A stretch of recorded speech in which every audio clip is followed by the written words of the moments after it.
Shalom, selamat pagi. Kita bertemu lagi adik-adik dalam renungan firman Tuhan untuk anak sekolah minggu. Apa kabar adik-adik hari ini? Semoga kita semuanya di dalam keadaan yang baik dan selalu diberkati oleh Tuhan ya.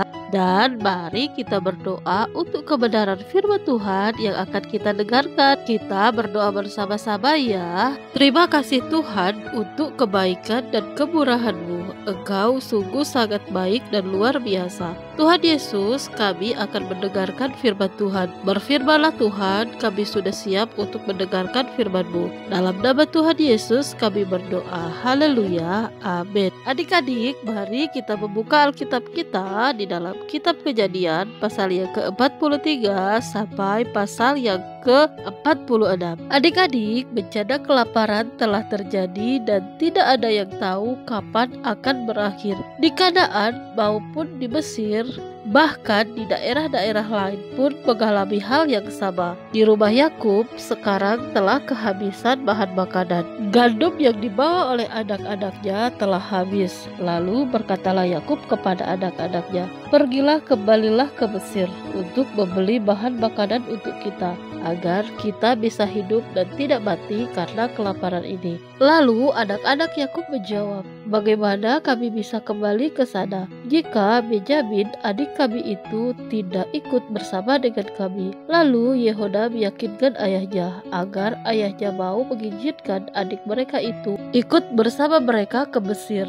Yehuda akan menjaga adiknya dengan baik. Dengan berat hati Yakub mengizinkan Benyamin kesayangannya ikut bersama dengan kakak-kakaknya ke Mesir. Setelah mereka berkemas lalu berangkat, tak lupa juga mereka membawa hadiah untuk dibawa ke Mesir, juga uang 2 kali lebih banyak dari sebelumnya. Dan ketika mereka sudah tiba di Mesir, Yusuf meminta mereka untuk pergi ke istananya untuk makan siang bersama. Saudara-saudara Yusuf sangat yakin dan juga ketakutan bahwa mereka akan dijadikan budak oleh Yusuf. Oleh sebab itu, sebelum mereka masuk ke istana, di pintu gerbang mereka berusaha menjelaskan kepada penjaga pintu perihal uang yang ada di dalam karung gandum mereka tempo hari, dan sekarang mereka ingin mengembalikan uang itu. Tetapi penjaga itu mengatakan agar mereka tidak perlu takut. "Uangmu telah kuterima," katanya. Kemudian penjaga itu mengeluarkan Simeon dari penjara untuk bersama-sama dengan mereka. Ketika mereka masuk dan Yusuf juga sudah pulang, saudara-saudara Yusuf membungkuk di hadapan Yusuf dan memberi hadiah yang tadi mereka bawa. Yusuf bertanya banyak hal kepada mereka tentang ayahnya, tentang Benyamin adiknya yang sekarang ada di hadapannya. Yusuf sangat terharu ketika melihat Benyamin adiknya. Ia tidak dapat menahan hatinya sehingga ia harus bergegas ke kamarnya dan menangis di sana. Setelah ia mencuci mukanya, ia kemudian kembali lagi untuk menemui saudara-saudaranya untuk makan bersama. Saudara-saudara Yusuf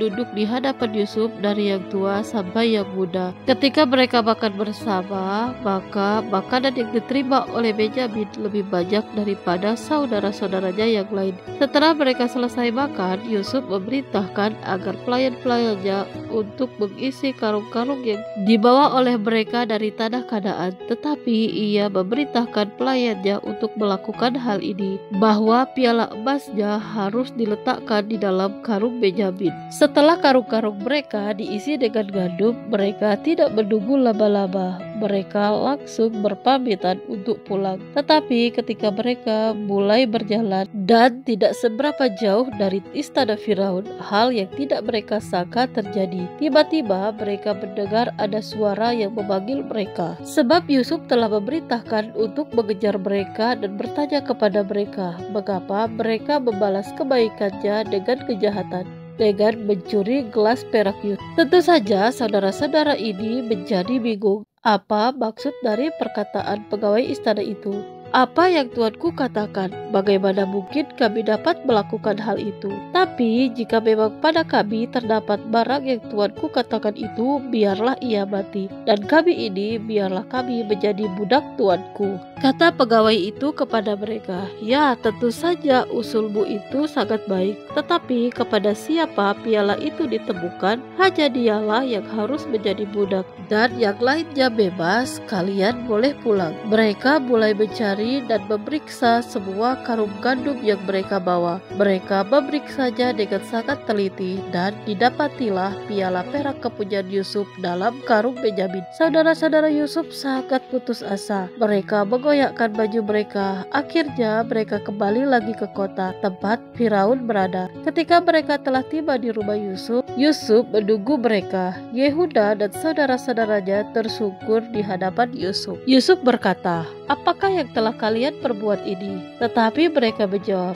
"Apa yang dapat kami jawab, Tuanku? Dan bagaimana kami dapat membela diri kami lagi? Sekarang kami akan menjadi budakmu. Tidak hanya kepada siapa piala itu ditemukan, tetapi kami semua akan menjadi budakmu." Tetapi Yusuf menjawab, "Tidak, hanya kepada siapa piala itu ditemukan, dialah budakku. Tuan, tolonglah kami. Kami tidak bisa kembali ke rumah kami tanpa adik kami itu. Dia sangat dikasihi ayah kami. Jika ia tetap di sini, maka ayah kami akan mati karena duka cita. Biarkan aku saja yang akan menjadi budak menggantikan dia, tuanku." Yusuf sungguh tidak dapat menahan hatinya lagi. Ia menjuru pelayan-pelayannya pergi meninggalkannya bersama saudara-saudaranya. Yusuf kemudian menangis sejadi-jadinya sehingga tangisan Yusuf terdengar oleh orang Mesir dan mereka memberitahu Firaun. Setelah itu Yusuf memperkenalkan dirinya kepada saudara-saudaranya. "Akulah Yusuf, saudaramu yang kalian jual sebagai budak." Dan saudara-saudara Yusuf benar-benar terkejut dan tidak bisa berkata-kata lagi. "Aku berharap kalian tidak menjadi kesal dan marah pada diri kalian sendiri. Aku percaya bahwa Tuhanlah yang merancangkan semuanya ini. Ia mengutus aku mendahului kamu untuk menyelamatkan hidupmu dan keturunanmu. Sebab bencana kelaparan ini sudah berlangsung selama 2 tahun. Namun sesungguhnya masih ada 5 tahun lagi. Orang tidak akan membajak atau menuai. Aku telah diangkat menjadi penasihat Firaun dan menjadi penguasa atas Israel. Sekarang kembalilah, katakanlah kepada bapa dan bawalah dia ke Mesir. Mulai sekarang kita akan tinggal berdekatan." Dengan penuh sukacita Yusuf memeluk Benyamin, kemudian mencium kakak-kakaknya yang lain. Sekarang mereka mulai bebas berbicara dengan dia. Saudara-saudara Yusuf kembali ke keadaan dan menceritakan kepada ayah mereka bahwa Yusuf masih hidup dan dialah yang menjadi penguasa di sana. Yakub sangat bergembira. Ia begitu bersukacita. Ia berkebas dan datang untuk menemui Yusuf di Mesir.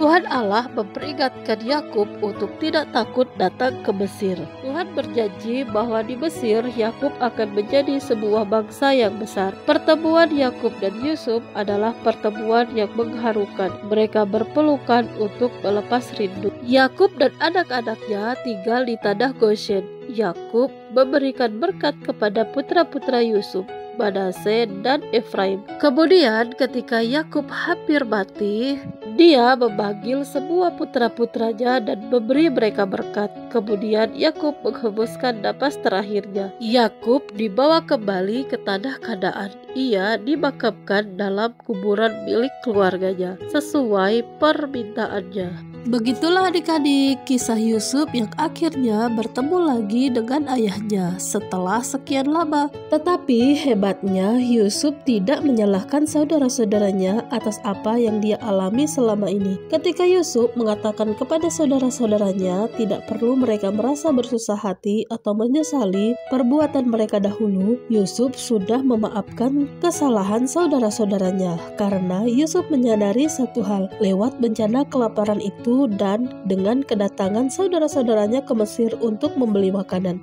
bahwa apa yang ia alami selama ini adalah rancangan Tuhan yang besar untuk memelihara kehidupan keluarganya. Yusuf mengerti bahwa ia diutus oleh Tuhan ke Mesir untuk mendahului saudara-saudaranya. Adik-adik, kadangkala kita suka menyalahkan orang lain atas apa yang kita alami tentang kesialan kita. Tetapi hari ini kita belajar bahwa di dalam Tuhan tidak ada yang namanya kebetulan. Semuanya ada di dalam rancangan Tuhan. Mari adik-adik kita percaya kepada Tuhan. Tuhan punya rancangan yang indah di dalam hidup kita. Amin firman Tuhan. Mari kita berdoa untuk firman Tuhan yang sudah kita dengarkan. Tuhan Yesus, terima kasih untuk firman-Mu yang sudah kami dengarkan. Kadang-kadang kami menyalahi orang lain atas apa yang kami alami. Ampuni kami ya Tuhan. Hari ini kami menyadari bahwa Tuhan selalu merencanakan yang baik untuk kami. Terima kasih Tuhan, kami berdoa, kami mengucap syukur. Haleluya. Amin.